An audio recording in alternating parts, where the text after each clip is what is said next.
কোরআনে কারীমে রব্বুল আলামিন বলেন, কাম মিন ফিয়াতিন কালিলাতিন গালাবাত ফিআতান কাসীরাতাম বিইذনিল্লাহ ওয়াল্লাহু মা'আস সাবিরিন। এমন ঘটনার বহু নজির আছে যে কম সংখ্যক লোকেদের উপরে আল্লাহ পাক, বেশি সংখ্যক লোকেদের উপর আল্লাহ পাক কম সংখ্যক লোকদেরকে জয়ী করে দিয়েছেন। আল্লাহু মা'আস সাবিরিন, আর আল্লাহ আছে ধৈর্যশালীদের সাথে। আল্লাহ আছে কাদের সাথে? দেখেন না বদরের কামটা, বদরের ময়দান, 313 জন মুসলমান, অস্ত্রপাতি নাই, সামান্য অস্ত্র, আর কাফেরেরা এসছে হাজারেরও বেশি। আমার বন্ধুগণ, ধৈর্যে কত বড় কাম দিল! ধৈর্য ধারণ করেছেন তারা, আল্লাহর উপরে ভরসা করেছেন। আল্লাহ রাব্বুল আলামিন অস্ত্রের কাজ কি দিয়া করায় দিলেন। একজন সাহাবী এসে বলছেন, হুজুর, জিহাদের ময়দান, ইসলামের প্রথম জিহাদ, আমার কাছে তো অস্ত্র নাই, মেহেরবানি করে একটা অস্ত্র আমারে দেন, আমি লাফায় পড়ি জিহাদের মধ্যে। হুজুর বলেন, অস্ত্র তো আমার কাছে নাই, দিবটা কি?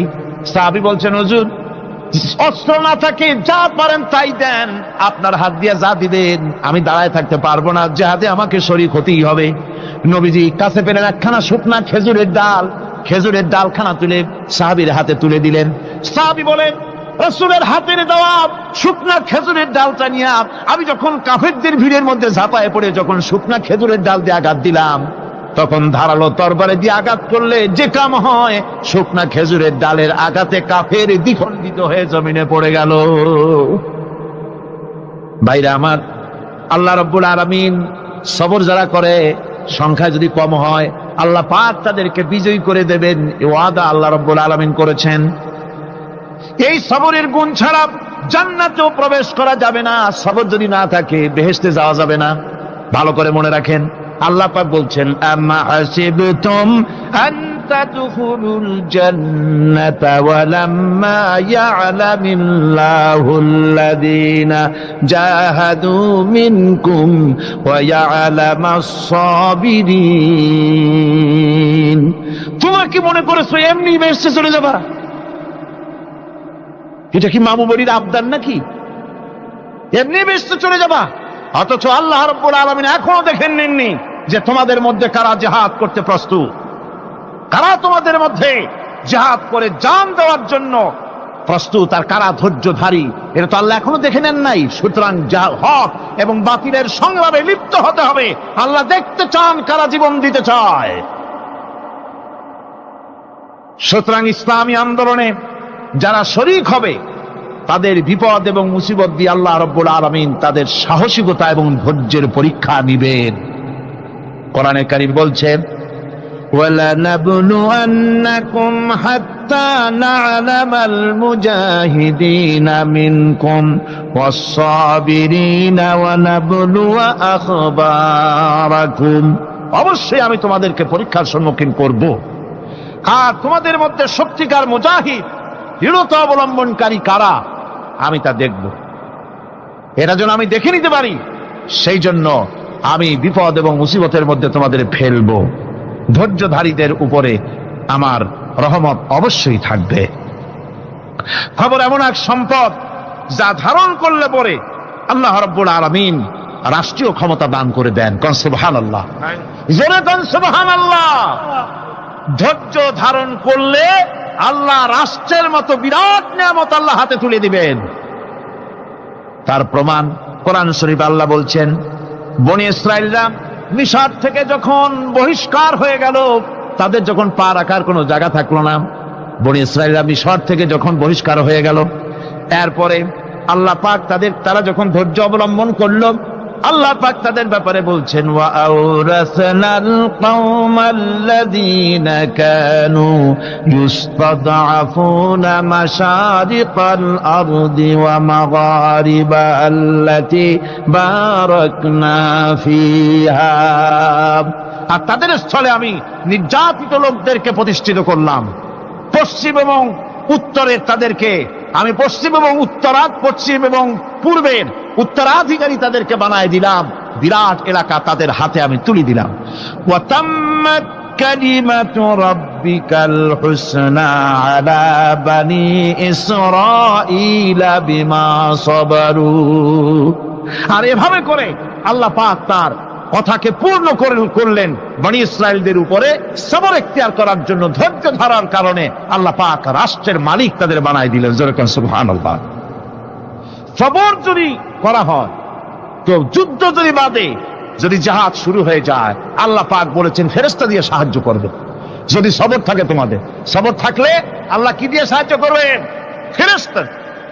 কোরআনে কারীম বলছে বালা ইন তাসবিরু ওয়া তাত্তাকু ওয়া ইয়াতুকুম মিন ফাওরিহিম হাদা ইউমদিদুকুম রাব্বুকুম বিখামসাতি আলাফিন মিনাল মালাইকাতি মুসাউমিন।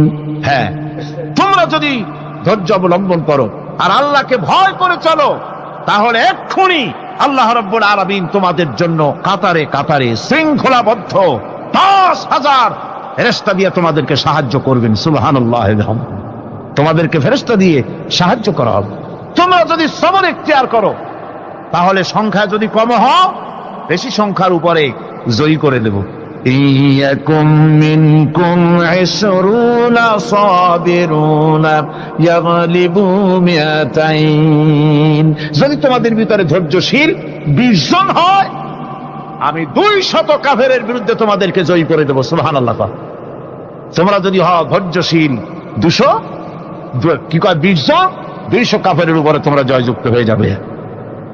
আর বিপদ আর মুসিবতে যারা ধৈর্য ধরে তাদের জন্য আল্লাহর পক্ষ থেকে সুসংবাদ। সুসংবাদ কাদের জন্য? ধৈর্যধারীদের জন্য।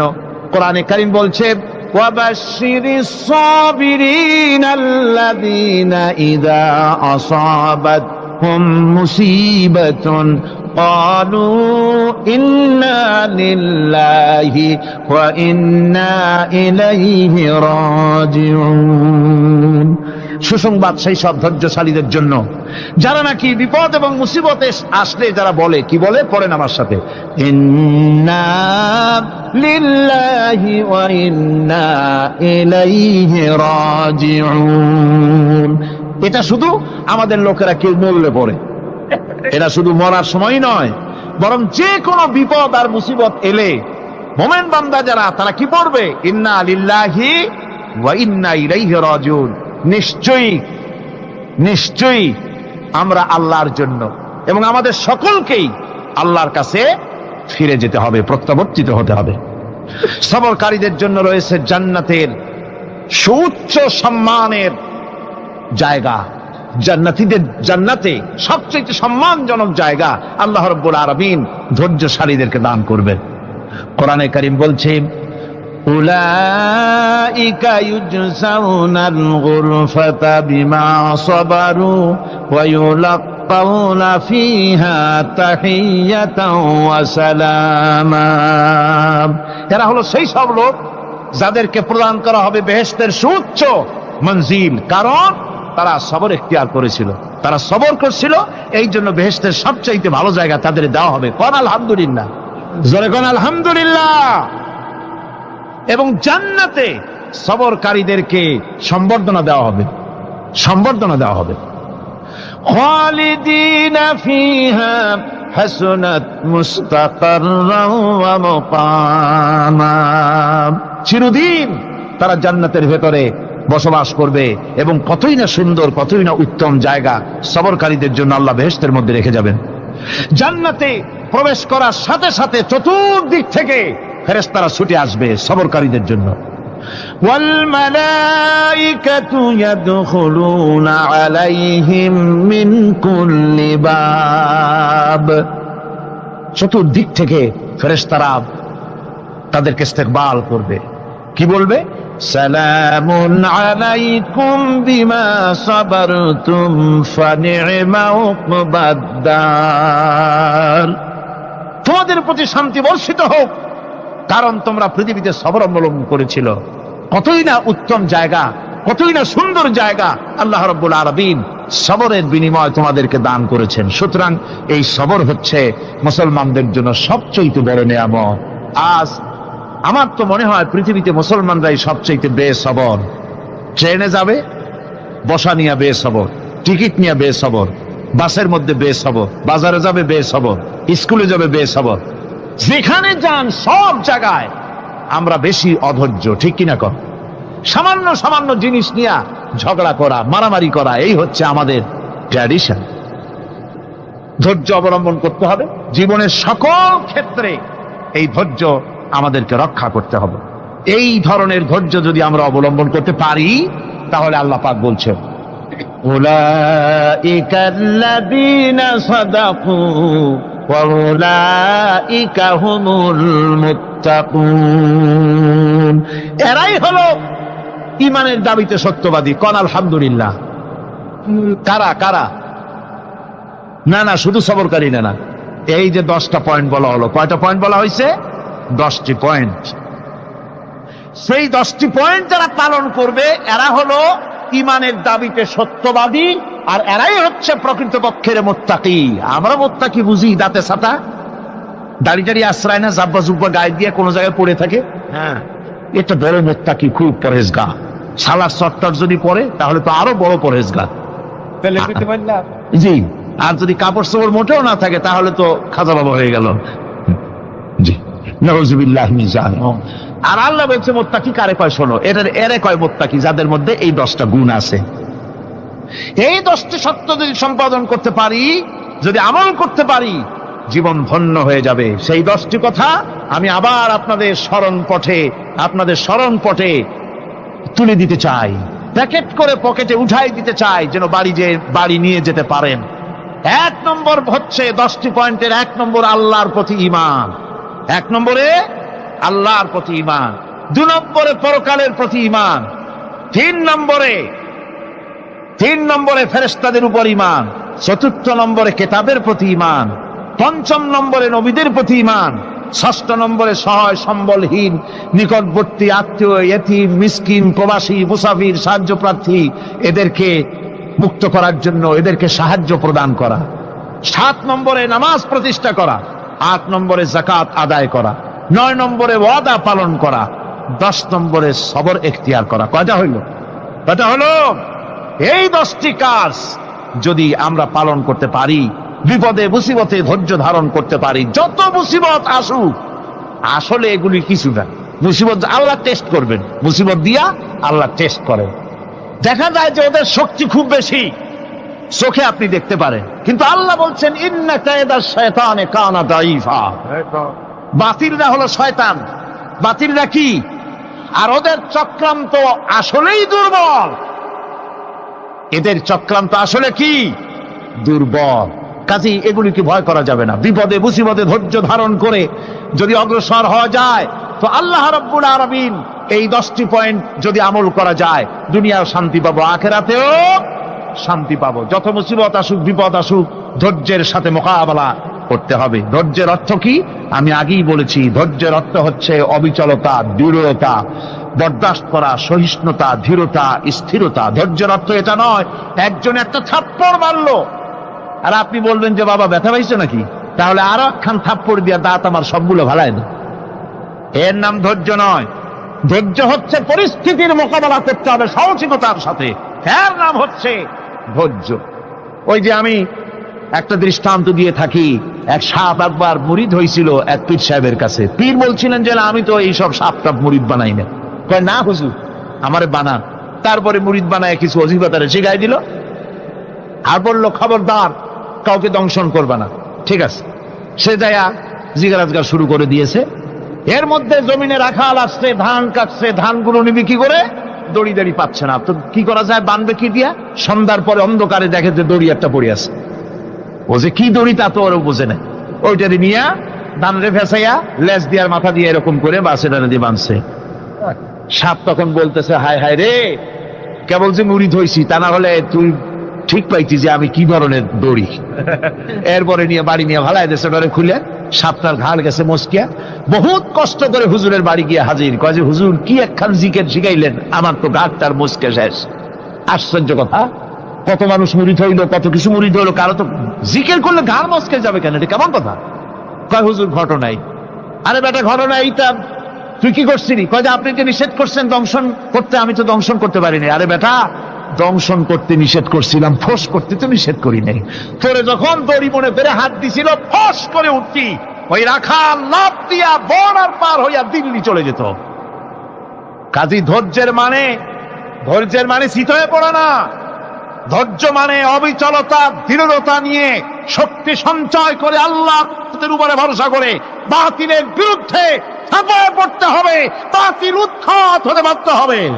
অনাটনে, বিপদে, মুসিবতে আর হক আর বাতিলের সংঘর্ষ চলাকালীন ধৈর্য ধারণ করা, এটা হলো সবচাইতে একটা বড় কোয়ালিটি। কোরআনে কারিমে সবর শব্দটি সবচাইতে বেশি ব্যবহার করা হয়েছে। সর্বাধিক ব্যবহৃত শব্দ কোনটি? সবর। সবর আরবি একটি মৌলিক শব্দ, এমন একটি মৌলিক শব্দ যার তাৎপর্য অন্য কোনো ভাষা দিয়া খবরটা বললে যেমন বোঝানো যায়, অন্য কোনো ভাষা দিয়া এটার অর্থ করে এটার হক আদায় করা সম্ভব না। আর এই সবর কোরআনে কারিমে বিভিন্ন জায়গায় বিভিন্ন অর্থে ব্যবহার হয়েছে। যেমন সবর শব্দের অর্থ হচ্ছে অবিচলতা, বাংলায় যা বোঝানো যায়। সবর শব্দের অর্থ হচ্ছে অবিচলতা, দৃঢ়তা, সহিষ্ণুতা, মন মেজাজের সমতা, ধীরতা, স্থিরতা, কষ্ট সহিষ্ণুতা, বরদাস্ত করা। এগুলি এই সবরের এই অর্থগুলি কোরআনে কারিমের বিভিন্ন জায়গায় বিভিন্ন রকম এটাকে ব্যবহার করা হয়েছে। সবর একটি মৌলিক মানবীয় গুণ। এই গুণ যার মধ্যে আছে সে তার নৈতিকতার শীর্ষে পৌঁছে যেতে পারে। আর এই গুণটি যার মধ্যে অভাব, এই সবর যার ভিতরে নাই, সে মানুষের পর্যায়ে পড়ে না। যত অসুবিধা, যত কষ্ট, যত রকমের বিপদ মুসিবত, যত রকমের অসুবিধার সৃষ্টি হয়, তার মূলীভূত কারণ হচ্ছে ধৈর্যের অভাব, সবরের অভাব। দুনিয়ার সমস্ত নবী রাসূলগণ সবর অবলম্বন করেছেন। তারা ছিলেন সবরের মূর্ত প্রতীক। সবর কাকে বলে দুনিয়াবাসীকে তারা তা দেখিয়ে দিয়েছেন। নিজ নিজ কওমের কাছ থেকে যখন কওমের কাছে নবীরা দাওয়াত দিয়েছেন, ইসলামের দ্বীনের দাওয়াত দিয়েছেন, তখনই সমাজপতিরা, রাষ্ট্রশক্তি তাদের উপরে, নবীদের উপরে ভেঙে পড়েছে, অত্যাচার করেছে। আল্লাহর পয়গম্বরেরা এই সমস্ত অত্যাচারের মোকাবেলায় চরম ধৈর্যের পরিচয় দিয়েছেন। কোরআনে কারিমে উল্লেখ করা হয়েছে অত্যাচারের মোকাবেলায় আম্বিয়ায়ে কেরাম যা বলেছেন সেটা হলো এই: ওয়ামা লানা আল্লা নাতাওয়াক্কালা আলাল্লাহি ওয়া ক্বাদ হাদানা সুবুলানা। আল্লাহ পাক বলেন, পয়গম্বরেরা বলেছেন আমরা আল্লাহর উপরে ভরসা করব না তো কার উপরে ভরসা করব? তিনিই তো আমাদেরকে সঠিক পথ দেখিয়েছেন, সঠিক রাস্তা আমাদের দেখিয়েছেন, সুতরাং তার উপরেই তো আমরা ভরসা করব। وَلَنَصْبِرَنَّ عَلَى مَا آذَيْتُمُونَا وَعَلَى اللَّهِ فَلْيَتَوَكَّلِ الْمُتَوَكِّلُونَ। তোমরা আমাদের যে সব কষ্ট দাও, পীড়ন দাও, সেজন্য আমরা ধৈর্য অবলম্বন করব। তোমরা আমাদেরকে কষ্ট দিচ্ছ, আমরা ধৈর্য অবলম্বন করব আর ভরসা করব কেবলমাত্র তার উপরে যে আল্লাহ রাব্বুল আলামিন আমাদেরকে নবী করে পাঠিয়েছেন। সেই ভরসা করতে হলে সেই আল্লাহর উপরেই তো ভরসা করা উচিত। আমরা সেই আল্লাহর উপরে ভরসা করে আছি। তোমাদের যত খুশি আমাদের বিরুদ্ধে ষড়যন্ত্র করো, আমাদেরকে অত্যাচার করো। কোরআনে কারিমে হযরত হুদ আলাইহিস সালামের ঘটনা আল্লাহ রাব্বুল আলামিন এভাবে এনেছেন। তামাম এলাকার মানুষ তার বিরুদ্ধে ক্ষিপ্ত হয়ে গিয়েছে। সমাজের লোক, রাষ্ট্রশক্তি হযরত হুদ আলাইহিস সালামের উপর অত্যাচারের পাহাড় ভেঙে দিয়েছে। হযরত হুদ আলাইহিস সালাম একা মানুষ, সমাজের রাষ্ট্রশক্তির এই দুর্বিসন্ধির ষড়যন্ত্রের চ্যালেঞ্জ তিনি গ্রহণ করলেন। আর তিনি বললেন, তিনি যেটা বললেন আল্লাহ পাক কোরআনে তা কোট করে দিলেন।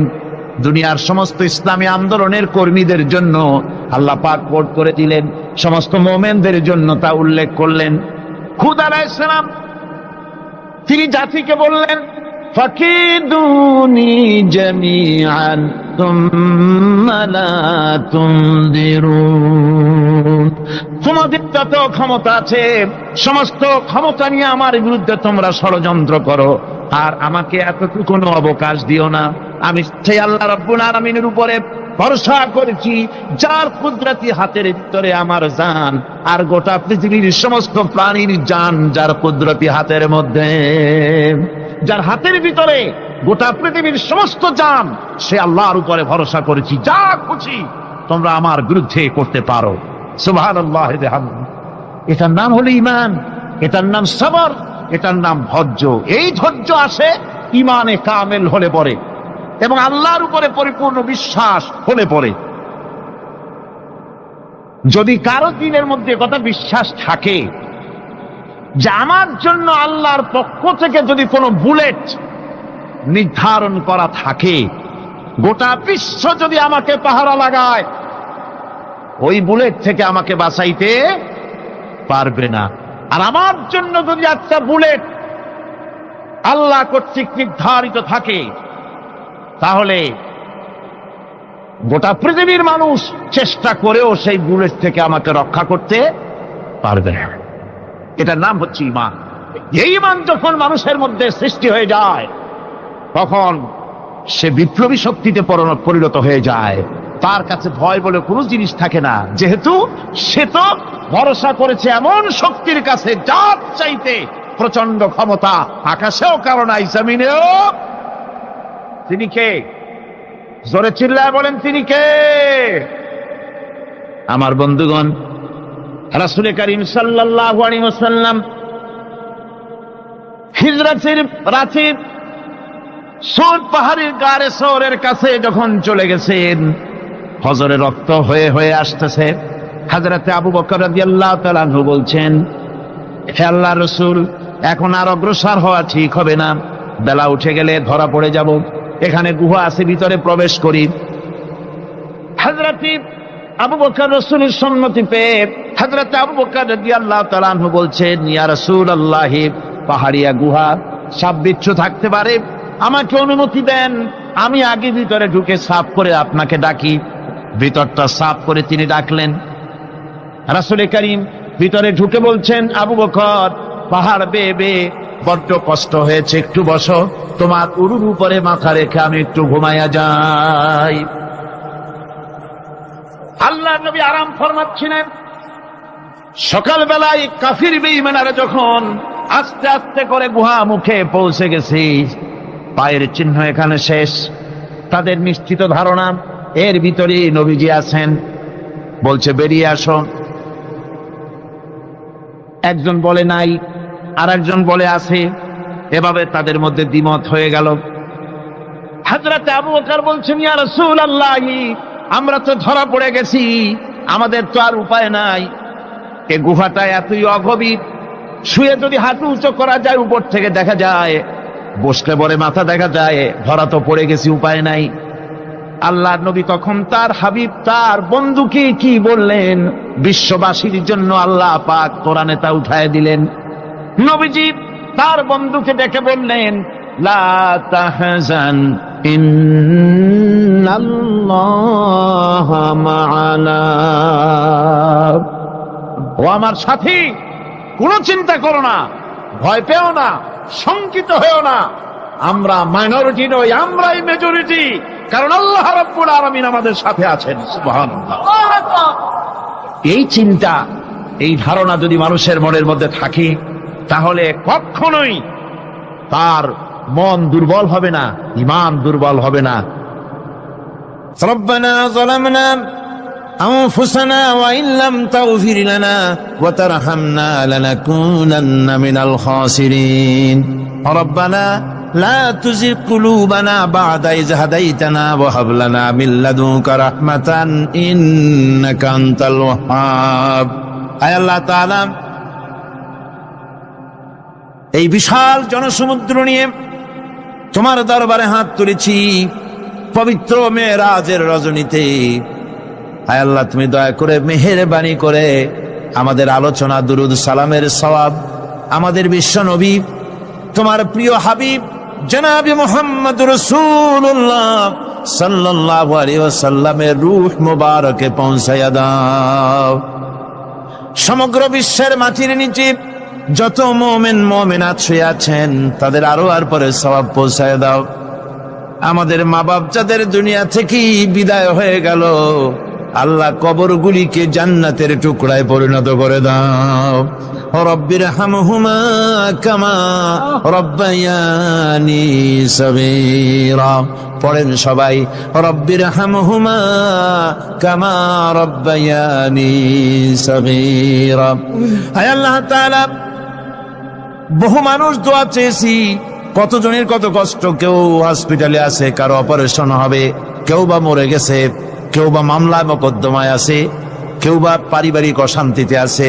আল্লাহ যিনি যেই নিয়তে দোয়া চেয়েছে মেহেরবানি করে সেই নেক নিয়ত তোমার দরবারে কবুল করে নাও। বিপদগ্রস্ত লোকগুলির বিপদ থেকে বাঁচাইয়া দাও। আয় আল্লাহ রাব্বুল আলামিন, এই মাহফিলে লক্ষ লক্ষ জনতা সমুদ্রের ঢেউর মতো চতুর্দিক থেকে আসতে থাকে। তুমি আর তোমার কোরআন আর তোমার রসুল ছাড়া কোনো স্বার্থ কারো মনে নাই। কাউরে রিক্সা ভাড়া দেওয়া হয় না, ট্রাক ভাড়া, বাস ভাড়া কাউকে দেওয়া হয় না। এক লোকমা খানাও এখানে পায় না, তাবাররুক বা সিন্নি বিতরণও হয় না। আয় আল্লাহ, নিঃস্বার্থ ভাবে এই লোকগুলি যাতায়াত করে। আল্লাহ তোমার কোরআনের বরকতে সকলকে তুমি গুনাহ মুক্ত করে দাও। আয় আল্লাহ তাআলা, যাতায়াতটা আসান করে দিও, যাতায়াতের পথে কারো যেন কোনো বিপদ না হয়ে যায়। আয় আল্লাহ তাআলা, বাড়ি ঘর ফালায় আসে, বাড়ি ঘর তোমার ফেরেশতা দিয়া তুমি হেফাজত করো। রব্বুল আলামিন, মা বোনেরাও কষ্ট করে আসে, আল্লাহ তুমি দয়া করে এ মাহফিলে যারা শরীক হয়, এ মাহফিলে কোরআনের মাহফিলে শরীক হওয়ার কারণে তোমার কাছে একটা দাবি করি। দাবিটা হলো, মেহেরবানি করে সব মানুষকে তোমার কাবা ঘর দেখাও। যারা উপস্থিত হয়েছে সকলকে তোমার হাবিবের রওজায় গিয়া সালাম দেওয়ার তৌফিক দাও। রব্বানা তাকাব্বাল মিন্না ইন্নাকা আনতাস সামিউল আলিম ওয়া তুব আলাইনা ইন্নাকা আনতাত তাওয়াবুর রহিম।